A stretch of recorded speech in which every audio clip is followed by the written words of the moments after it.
What is going on, YouTube people? Neo Cards and Comics here for the Sunday weekly sports card market update. That's right. We've been doing these things.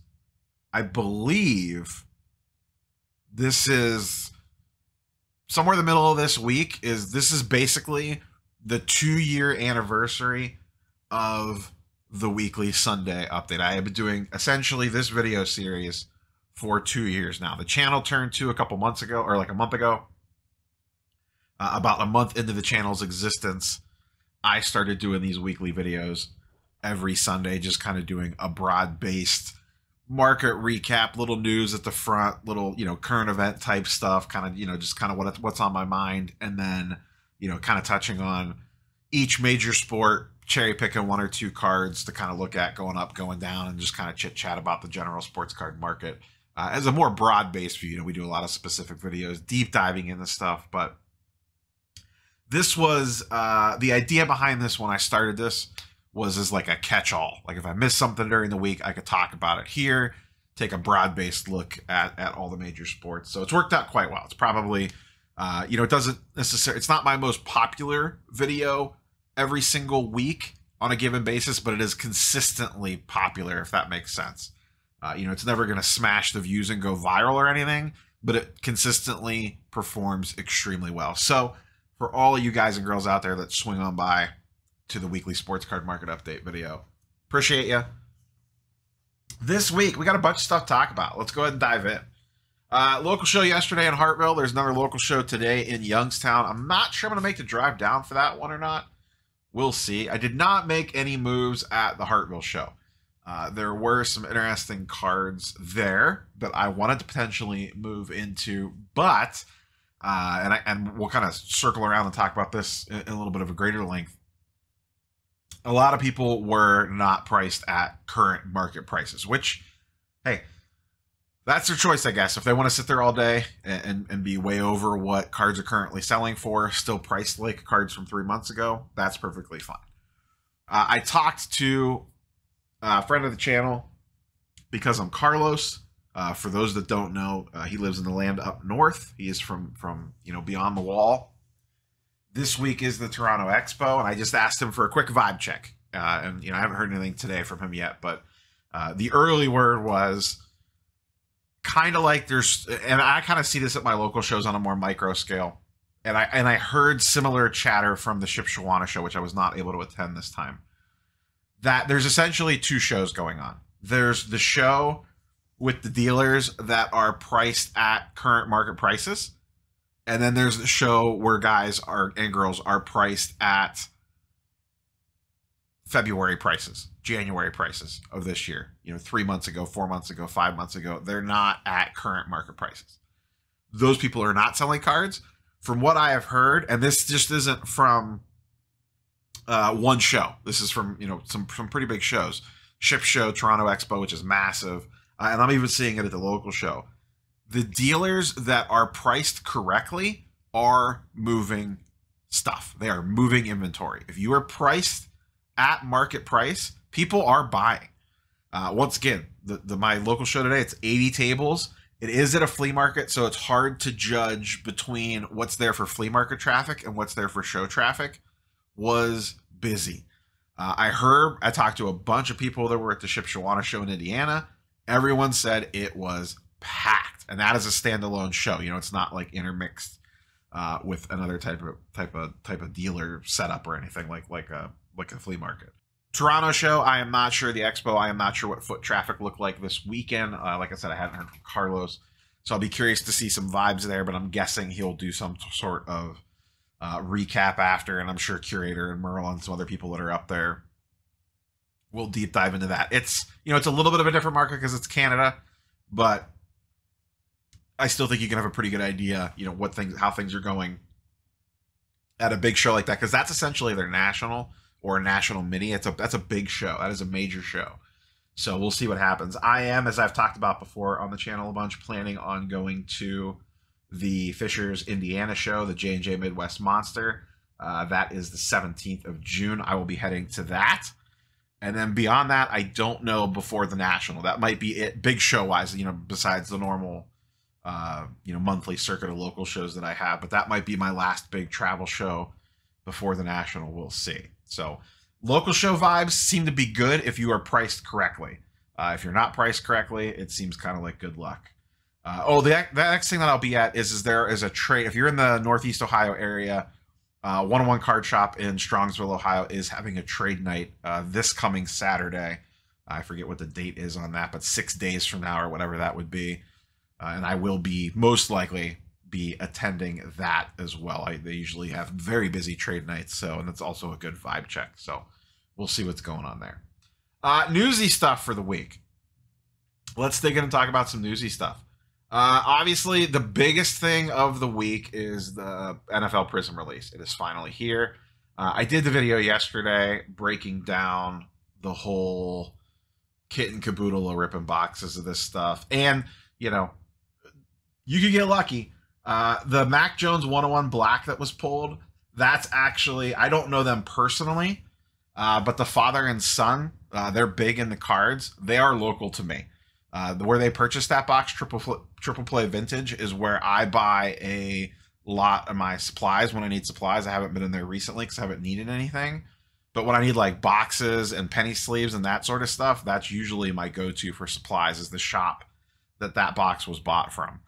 And they have really nice stuff. They spend a ton of money on wax. They rip a ton of product, I believe. They rip a ton of stuff.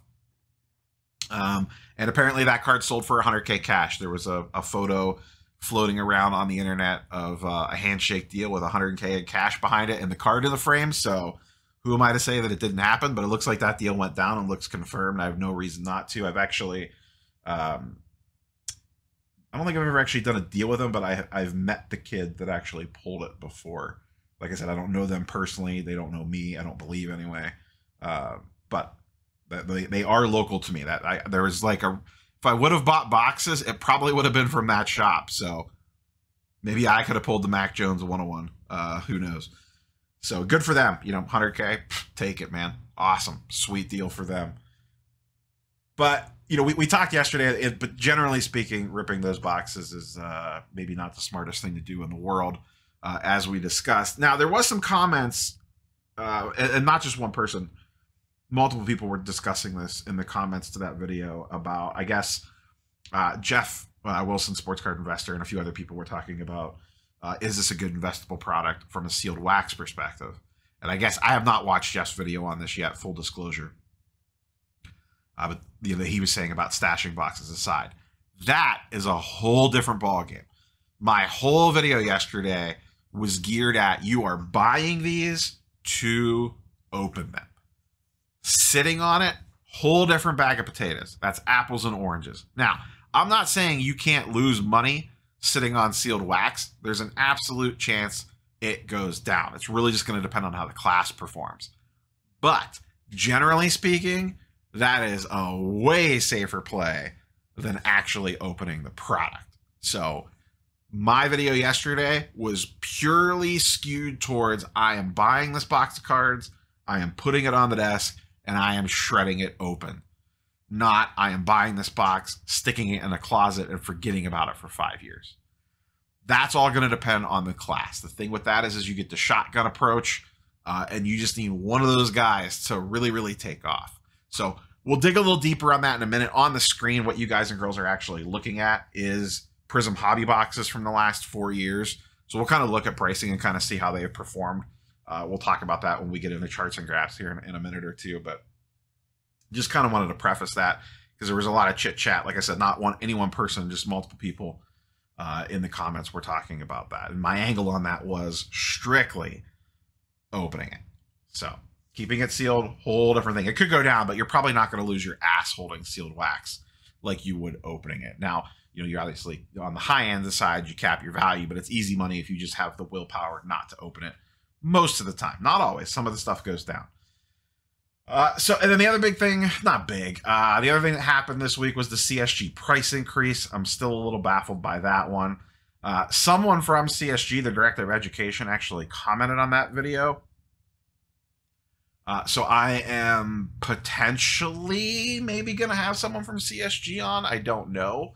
I replied back and we had some chit chat in the comment, and I said, hey, if someone wants to come on the channel like Peter did and chat for a while, I would be more than happy to talk to you guys. I think there would be a very interesting conversation to have with CSG around the mindset of switching labels, switching grading scales midstream, and the thought processes that went behind that. So I would, CSG, if you're listening, I would definitely have a representative on from your company to have a chat, like I did with Peter from SGC, very similar style fashion to that. So, but yeah, they did their price increase. We'll see how that plays out.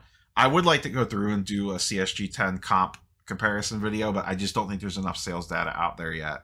The early stuff looks not so great. I shouldn't say not so great. It just looks the same as it's always looked. It doesn't look like the needle moved a ton. I will tell you, from like a PC perspective, I would be much more willing to use them over anybody else now, just given cost and the slab itself. Once I slab wise, they have the best slab by far. Labels, whatever, it's non-offensive. It's bland. It's perfectly fine.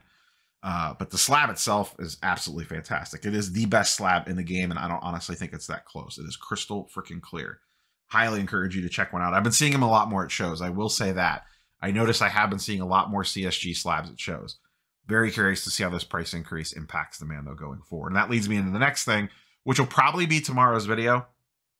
GemRate came out with his monthly recap data for May. I have just not had a chance to dig into it. I was going to do that video for Friday, and then, and that's the other thing that happened that I forgot about already. Jeez Louise.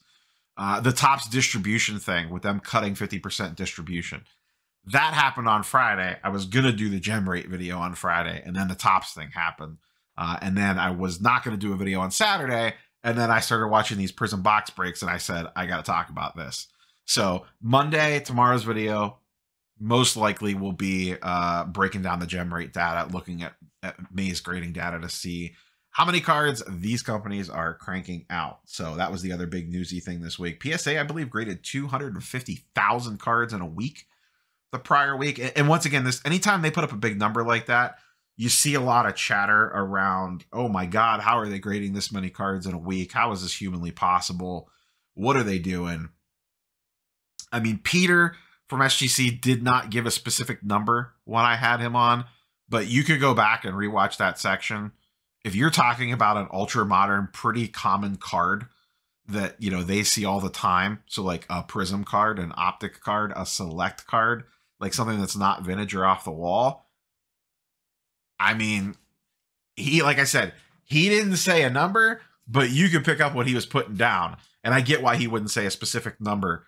But they don't spend a ton of time. None of these if you think these companies, I don't care what company you like, PSA, SGC, BGS, CSG, whoever, any of the big four, if you think they're spending 3 minutes, 2 minutes, a minute looking at a Bull base Prism or whatever, a Wander Franco Topps Series 1, you got another thing coming. They are max spending 60 seconds per card. And it's probably 30 to 60 seconds per card. And I don't blame them. We are not putting a man on the moon grading a card. It does not take that much time to grade a card, especially when you have the muscle memory that they do. When you were looking at these cards all day long, you could probably look at these things and evaluate them super fast. Now, that doesn't mean that certain graders are better trained, maybe have a better eye, better processes, whatever. But even SGC, who a lot of people say have the most accurate graders in the world, Peter himself says it, and the community, a lot of people scream it from the rooftops as well, they are not spending a ton of time grading these cards. So I don't know why everyone freaks out when one of these companies puts out a huge output number and then everyone loses their mind about how they're grading these cards that differently. Same thing with the population stuff. Oh, they're handing out 10s, they're handing out 9s, they're handing out this, they're handing out that. GemRate tracks the monthly data month over month for all the companies. I'm not talking company specific here. You can look at the month over month data. It is basically the same within a percentage point or two either month or, or from month to month. So it's not like it's wildly swinging where it's like, oh, here comes May, PSA 10 month. Here comes June, SGC 9 month. It's not like they walk in there. I feel like it's like a cop in a small town where it's like, hey, boys, quota's down this month. We got to get some tickets handed out. It's like, hey, we haven't given an SGC 9s this week. Well, you got to up those numbers, boys. Those are rookie numbers. So the tinfoil hat brigade, when they get going on something, you just never really know. So actually a pretty big news week when I kind of sit here and talk through this stuff. Kind of a lot of odds and ends of stuff went down this week in the old wonderful world of sports cards. So I think I've preambled enough here once again, but a lot of stuff did happen this week. Let's go ahead and just quickly touch on some market stuff. We are trending towards this being a long form video. Market Movers, link in the description down below if you want to go check out Market Movers. If you want charts and graphs for yourself, 1 month free trial, or for $1. I'm sorry, I say that every week. $1 for the first month, and I don't want to spoil anything. Some pretty cool things coming from Market Movers. They've teased it. I don't want to give too much away, but there's some cool stuff coming down the road, hopefully around the national time. So. But yeah, link in the description down below if you want access to your own charts and graphs. We're going to start off with sealed wax, which is something that we don't talk a ton about on the channel. But if you do have Market Movers, if you go up here to the top left corner, you can go from sports cards and switch it to sealed wax. And when you're in sealed wax, you can run charts and graphs for sealed boxes. It allows you to do it for hobby boxes, blaster boxes, the whole 9 yards. You can pick your poison and run a graph for it. So as we discussed at the top of the video, Prism Football came out this week. I have Prism hobby boxes up. I have 18, 19, 2020, and 2021, the newly released. I went back 1 full year to last June. How have these performed? Let's go ahead and pop down here. Take these in chronological order. 2018 has stayed basically flat. Was $1,900 a box back then, $2,000 a box now. Essentially, carrying the load in that class is Lamar Jackson and Josh Allen are your 2 primary ones. Prior to that, you had Baker, but obviously Baker happened to Baker. So right now, it's Allen as the lead dog, and then Jackson as the secondary, but that's a 2 pretty good wombo combo for 2 QBs out of a class. I mean, Allen is an MVP candidate, and Jackson, already has an MVP. Both of those are Super Bowl contenders, more so Allen and Jackson, in my opinion, but both very, very good quarterbacks. And also, you have a factor here of there's probably a lot less of those boxes printed than current day product. 2019, this one is by far and away the one that has performed the worst and also is the cheapest. Those were $950 a year ago. So prior to last year's football season, they're down to $755, a 20% drop. So you lost on that one, and you probably lost from when those first came out. I don't remember what 2019, actually, you might still be up. 2019 hadn't gotten super expensive yet. You're probably flat, worst case scenario. And I didn't go back far enough to see. Let me see when 2019. Yeah, Market Movers doesn't go back that far because I forgot Market Movers Wax didn't launch until about a year ago this time. So they just don't have the data in there. So curious, does anyone remember what 2019 hobby boxes debuted at? For Prism, I honestly do not remember, but I feel like it probably wasn't much more than this. So you probably flat on that. The problem with it is Kyler Murray and Kyler Murray only. 2019, very weak class from a quarterback perspective. 2020, the king of them all, Herbert, Burrow, along with a host of others, but Herbert and Burrow are the main drivers. A year ago, they were $1,200 a box. They are currently $1,900 a box, a 60% increase. And once again, on these, that would have been, I think these released, I don't remember what these released at either. I feel like they came out pretty expensive right off the get, though. I could be wrong on that. Let's see. This has the earliest date. This has a 6/14 at $1,100 a box. And it's been basically straight. It was slowly trending up and then obviously skyrockets around the Super Bowl time. And then it's kind of like leveled up again with Burrow and Herbert. Those boxes will probably hold value extremely well as long as those guys keep having the hype train behind them. They would both struggle. They might dip. That would be an interesting buy-in opportunity if Burrow and Herbert both struggle. But I don't know that I see both of them struggling. Once again, that's the beauty of Wax. You buy 2020 Prism Football, you're not betting on Herbert or Burrow. You're betting on either one of them. It doesn't matter which one. So you're not tied specifically to one player, which is kind of nice. And the hobby loves those two, especially Herbert. We'll talk about that more in a second. But and then 2021 comes out of the gate at $1,400. Listen, If you keep this thing sealed, and I understand they're probably printed into the ground, and there's a huge retail release, and that's going to be even more printed into the ground.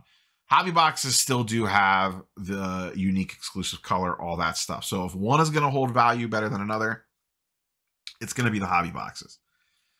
This is all going to come down to how this quarterback class performs. Now, the nice thing about this from a sealed wax perspective, not from a ripping perspective, from a sealed wax perspective, there are a lot of quarterbacks in this product.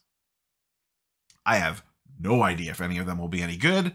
They could all suck, but all it takes is like 1.5 guys. Look at 2018, Allen as the guy and Lamar Jackson as a pretty good guy.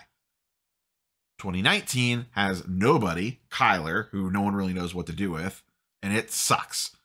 2020 has Herbert and Burrow, two of the best you could possibly have from a hype perspective.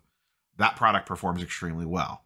If one of these quarterbacks hits, these will probably go to around $2,000 a box. I hate making predictions, but if one of these two quarterbacks hit, or 1.5 hit, whoever it is, it doesn't make a difference who the hell it is, hits, then this product will hold value pretty well. And with it having a large quarterback class, I could see why people say, hey, I'm going to tuck some of this away. We'll see what happens. Who knows? If I could find it for... I saw some people in the comments post that they were finding that some of their small local stores had it for close to $1,000 a box. At around $1,000 a box, I think if you can get in at that price, it is not a bad buy and hold at that price. Will it go up? Will it go down? I have no freaking idea, but I like the idea of getting in it at that price. Now, I'm not a sealed wax guy, so it's not something I would potentially do, just because I would be tempted and I would open it. So I'd have to give it to my wife and have her hide it from me. Let's move into the individual card prices. We'll kind of go through this quick because I know I'm running very long today. Market Pulse. Once again, 7-day Market Pulse. This is actually across the board.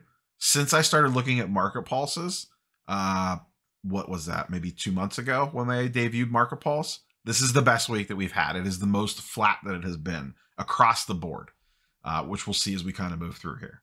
Modern Football 2018-2020. Down barely, 0.9%. Most of that probably due to the fact of Herbert and Burrow carrying the load, and Allen a little bit as well. Herbert right now is one of the most liquid players at shows I have seen in a long time. His stuff moves so easy and everybody is looking for it. Locally, a little bit Burrow love too because of the Bengals aspect of it, but those two plus Josh Allen, probably the 3 most liquid names in the hobby. Herbert probably being number 1, and I actually don't think it's very close. On the modern side of things, that product is down. Or I shouldn't say product. That group is down about 5%. Once again, that one is heavily skewed by Mahomes. Mahomes stuff is still trending down ever so slightly, so that's going to pull the whole index down just because his stuff is such a massive part of that index. But generally speaking, football continues to be the hot thing, and I see a lot of people looking for Herbert at local shows. Wanted to talk one card specifically, Tom Brady Bowman Chrome Base PSA 10. This card was trending down. It kind of spiked up in mid-May, got back up to 16K, and then it went right back down again to 12.9, and then it dipped to its lowest that it's been in a long time to 11.2, and then it jumped back up again to 13. So we'll see if this keeps trending back up again, stays flat. I know this is a card a lot of people can't afford, but I think it's an interesting indicator for overall health of the market. So just that quick little check-in on Brady there. Moving into basketball. Once again, Market Pulse is flat to actually positive. Wait, what's going on? Ultra Modern 2018 to 2020. Dead flat, 0% change. Okay, pretty good. Modern 2010 to 2017, up 1.5%. Now, what's driving this, you might ask? Well, I'll tell you, Celtics. Jaylen Brown being a big one has really pushed the needle on stuff. He really popped off game 1 of the finals, and his stuff moved up. This is his Prism Silver PSA 10, up 53% in the last 14 days. Started the Eastern Conference off at around 375. After game 1 of the NBA Finals, up to $600. Very low population on this, only 250. I've always really liked Jaylen Brown. I've had Jaylen Brown cards in the past. Have moved in and out of them over the years. Very, very talented player. He got a really nice bump. We'll see if it holds or not. Next up, Tatum. Interesting conversation to have here with Tatum. Let's talk about this for a minute. His Silver Prism is actually flatlined the last couple weeks. I rode this back 30 days to get a bigger snapshot. The PSA 10 over the last 30 is a 0% change. You can see it spiked up during the Eastern Conference Finals, pulled back a little bit, and then has really flattened out. The green prism, now one has not sold since the 29th, so about 5 or 6 days ago, has trended straight up even as the silver has gone down. We have talked about this green prism before. It is one of the sexiest cards I have ever seen, and I've seen it in person. It is gorgeous. That is currently up to just shy of 3K. And I was talking to a couple different dealers about Tatum today, actually, and they were saying about one of the deals that I was trying to work. Someone had a Tatum card I was trying to potentially trade for, and they were saying that, oh, you know, Tatum stuff's going to go up. They're in the NBA Finals, this, that, and the other thing. I still really think that's a big misconception. I think people are going to get burned by this a lot. We have seen this time and time again. When these superstar players win the title, you have a very, very, very limited window of when to sell. And we don't know that the Celtics are going to win. They looked really good in game one. Game one was fantastic. We'll see if they could close out the series or not. Long way to go, obviously. But Giannis and LeBron the year before that, there was a little spike like the night they won the game. So if you could time that just perfect, and then right after that, usually within 24 to 36 hours, their stuff starts to fall off and go down.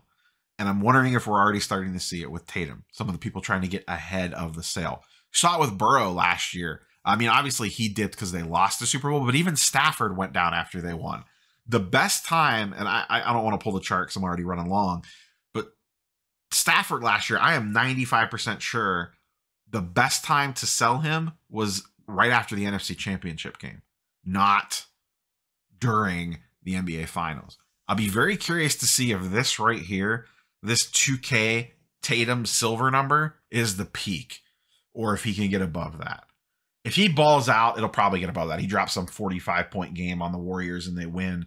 It'll probably spike above that. But very, very interesting to watch the Tatum market to see if it follows the exact same pattern that every other player has that has been in the finals. Next up, quick check-in on Luka. Basically been flat the last 7 days. 14 days, he went down, and then really the last 7, it is essentially his Silver Prism PSA 10 seems to have flatlined at 2K.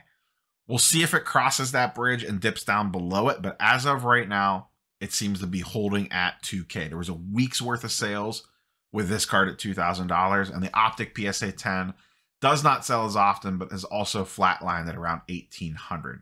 That card has hardly moved at all as well. Real quick, diving into baseball. Ultra Modern, up 1.8%. Modern, flat, 0.1%. So once again, this is 3 indexes in a row that have basically been flat ever so slightly, and I'm talking like a whisker under or a whisker over. I'm not saying we've reached the bottom by any means, and every card's going to be different. We're just kind of looking at this as a macro level.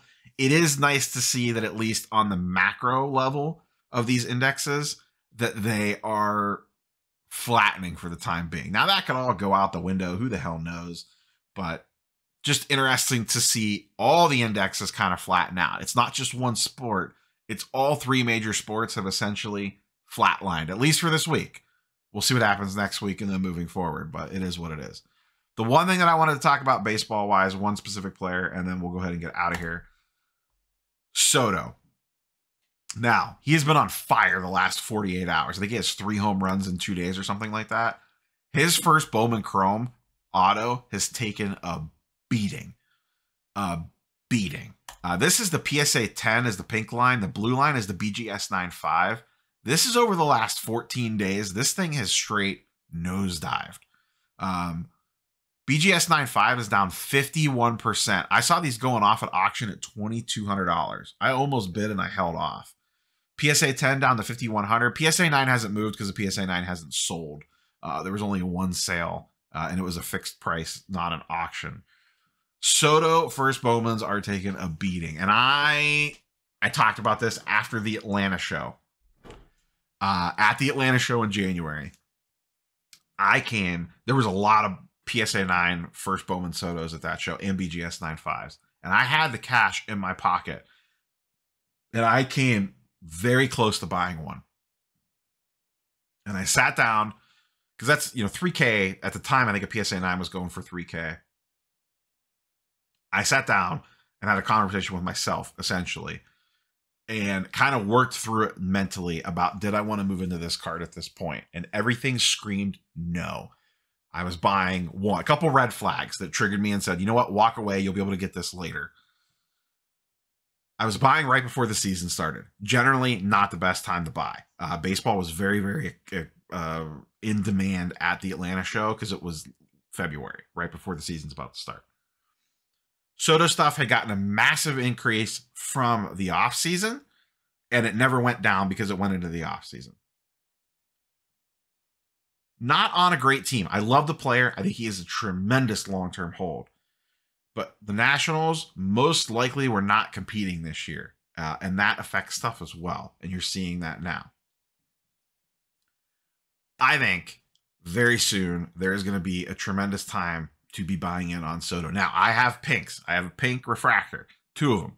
I have one listed on eBay right now. I've declined a bunch of offers on it because I'm not necessarily in a huge hurry to move those cards. And I only have one listed, not both. So just wanted a full disclosure on that one. I do have a Soto pink listed for sale. They can have a $1,200 best offer, buy it now on eBay and MySlabs. I have it listed on both for, I think, $1,200. So this is me telling you to not go buy Soto while I'm actually trying to sell Soto. So I don't know what that is. That's not a pump and I don't know what the hell that is, but I'm telling you to hold off on Soto while I'm simultaneously trying to sell Soto. So I couldn't be worse marketing for myself ever. So if everyone wants to accuse me of a pump and dump, click this little section of the video. I have a pink Juan Soto for sale, and I am telling you, do not go buy Juan Soto right now. I think his stuff gets lower. So first Bowman auto, I am 100% targeting at the National. It is on my list of cards I am looking at the National if it keeps trending down. Now, it could spike back up because he has gotten a little hot lately, but it is one of the #1 cards on my list that I'm going to have an eye out for to potentially trade into or purchase into, depending on what goes down at the National. I still believe in Soto long-term, and I still believe in his first Bowman Chrome auto long-term. Buying it at January or February prices made 0 sense because I had a feeling this was going to happen, or I thought that this was on the possible outcomes of what could happen to this card. And I could still buy in at the National and still lose my ass on it. We'll find out, but it's a card that I've wanted for a really long time. So it is on my list, and it is one that I am strongly targeting at the National if prices continue to fall on it. Now, market conditions could change. I could change my mind. A lot of things could happen in the next 60 days. If I ran into a BGS 95 at 2K-ish valuation and I could trade into it for 2K, I would probably do that if the subgrades were good. It would just depend. I don't know that I would be a cash buyer at 2K. I really don't. So that's where I'm at with baseball. That's where I'm at with Soto. Very interesting times ahead. We'll go ahead and wrap it up there. This video has gone extremely long. So smash the like button if you haven't. Subscribe if you haven't. All that YouTube jazz. Questions, comments, concerns, leave them in the comments down below. Follow me on all the social media platforms, all that nonsense. And then assuming nothing wild and crazy happens in the sports card world, we'll be back tomorrow breaking down some gem rate grading data for the month of May. Everybody have a wonderful Sunday. Catch you on the next one. Peace.